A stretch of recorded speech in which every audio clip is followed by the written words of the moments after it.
Mzansi, South Africa niyaphila. Eyi bafethu sengilethe ngixolile sengilethe le album iphuma izolo kahle kahle fanele ngiyiphoste izolo. So ngaphazamiseka. Ngiphathele naso isikweletu bafethu, isikweletu seyintombi, isikweletu seyinsizwa. Niyamazi bafethu, niyamazi isikweletu, niyamazi. Inkuzi nje sivuthiwe, ngicabanga unama album awu4 manje. Futhi yawashaya ama-hits bafethu. Niyakwazi nani lokho yawashaya ama-hits. Khona nje lethi njengoba nithi asiyamadodeni wona ayathanda nisiwayeke. Bebeyithanda kakhulu kodadewethu leyo ngoma yakhe. Uyena-ke lo wayeyihlabele leyo ngoma. Nezinye ziningi bafethu ngeke ngiyiqede ziningi ingoma zakhe. La ngiphathele top 3 yakhe. Kule album entsha ayikhipha izolo. So ngicabanga ukuthi izona ngoma engizizwe zine-message. Ngiyithandile futhi le ngoma ethi halala balandeli phambili ngedatha leni balandeli bethu. Yabo lo muntu ukuthi uwumuntu okwazi ukubuya kubantu abonge ngokubuka impilo yakhe indlela esishintshe ngayo ngoba mawumlandeli umlungu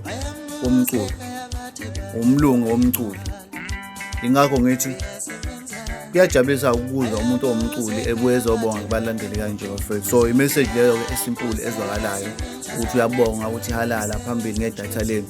Lo nto iveza ngokusobala ukuthi manje lento esuke senza thina ukudownload umusic womuntu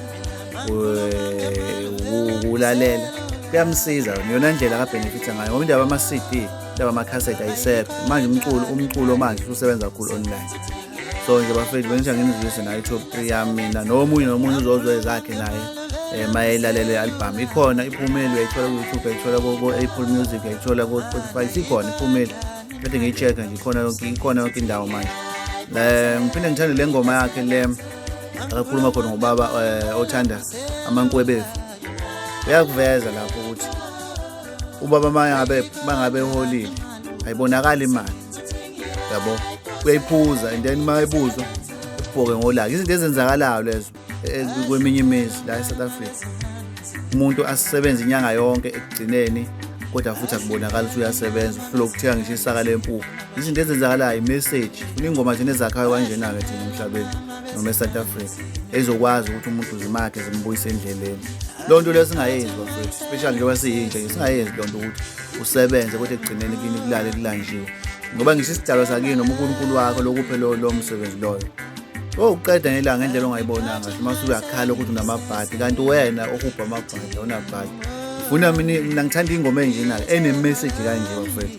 Top 3 yami ingemuva la nizoyizwa asiphi support inkunzi siyayazi ina 4 album manje yawashaya futhi ama-hit bafethu ngisho ukuthi mawungena emsebenzini wakhe khona nawe i-hit uzoyithanda. Angibonge bafethu ngesikhathi senu ngibonga kakhulu. Amen.